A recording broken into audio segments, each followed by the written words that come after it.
महाराष्ट्र में इस वक्त विधानसभा चुनाव का माहौल चल रहा है। हर एक राजनीतिक दल यही चाह रहा है कि उनकी पार्टी जो है वो सत्ता में आए, लेकिन अब होगा क्या ये तो बाद में ही पता चलने वाला है। फिलहाल कर्मचारियों ने वोट फॉर ओपीएस की मुहिम चलाई, क्योंकि पुरानी पेंशन बहाली एक ऐसा मुद्दा है जो कि पूरे देश में चल रहा है। जहाँ जहाँ भी चुनाव होते हैं वोट फॉर ओपीएस की मुहिम जारी हो जाती है और कर्मचारियों का कहना भी सही है कि पुरानी पेंशन जो है वो उनका हक और अधिकार है, उनके बुढ़ापे की लाठी और सरकार इसे नहीं छीन सकती है। खैर, जब एनपीएस आया तो कर्मचारियों में रोष था, लेकिन इसके बाद जब यूपीएस का प्रावधान आया तो कर्मचारियों में और ज्यादा रोष हो गया और कर्मचारियों का साफ तौर पे यही कहना है कि एनपीएस तो खराब था ही, लेकिन एनपीएस से ज्यादा भी खतरनाक यूपीएस है। इस वजह से कर्मचारी को ना तो एनपीएस चाहिए ना ही यूपीएस चाहिए, उन्हें तो सिर्फ ओपीएस चाहिए और सरकार को पुरानी पेंशन बहाल ही करनी पड़ेगी। ऐसे में देखने को मिला कि महाराष्ट्र में विधानसभा चुनाव का माहौल है और चुनाव के दौरान जो विपक्ष है उसके द्वारा ये वादा किया गया है कि अगर उनकी पार्टी सत्ता पक्ष में आती है तो आने वाले 100 दिनों के अंदर पुरानी पेंशन को बहाल किया जाएगा। खैर, इस विषय पर ज्यादा जानकारी देते हुए और महाराष्ट्र में कैसा माहौल है इस वक्त चुनाव को लेकर, इस विषय पर ज्यादा बताते हुए एनएमओपीएस महाराष्ट्र प्रदेश अध्यक्ष विदेश खांडेकर जी ने क्या कुछ कहा, आप भी सुनिए। विदेश जी, आपका हमारे चैनल अटल टीवी पे बहुत बहुत स्वागत है।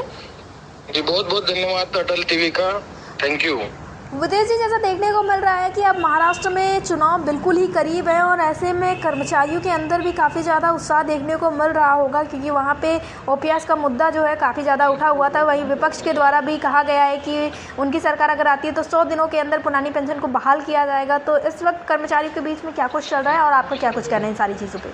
कर्मचारियों का पूरा सपोर्ट जी, जो पेंशन देगा, हमारा जो नारा था जो पेंशन बहाल करेगा जी, वही महाराष्ट्र पे राज करेगा जी, तो उसी के चलते वोट फॉर ओपीएस की मुहिम बहुत तेज हो रही है। जी,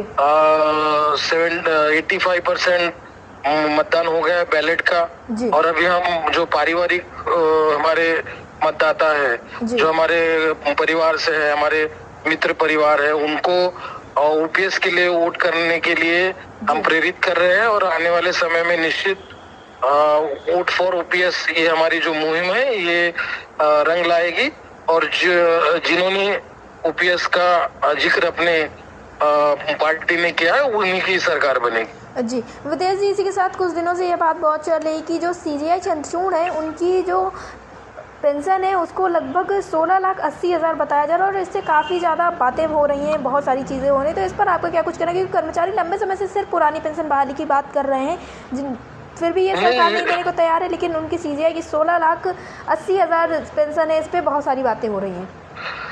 नहीं, एक तो ये जरूरी है कि जो सरकारी कर्मचारी है उनको पेंशन मिलनी चाहिए जी, और जो नई पेंशन व्यवस्था सरकार ने की है यूपीएस, वो कर्मचारियों को गवारा नहीं है, क्योंकि कर्मचारियों के वेतन से जो पैसे कट रहे हैं वो उनको रिटर्न मिलने का कोई चांस ही नहीं है जी। और पुरानी पेंशन थी तो उसमें कोई कर्मचारियों से हिस्सा लिया नहीं जाता था, तो इसलिए कर्मचारी समझता है कि मुझे ओपीएस ही चाहिए और उसके लिए अपने साथ साथ अपने परिवार, हमारे अपने जो मित्र है, रिश्तेदार है, इनको के भी वो पुरानी पेंशन को पाने के लिए मैदान में उतरा है।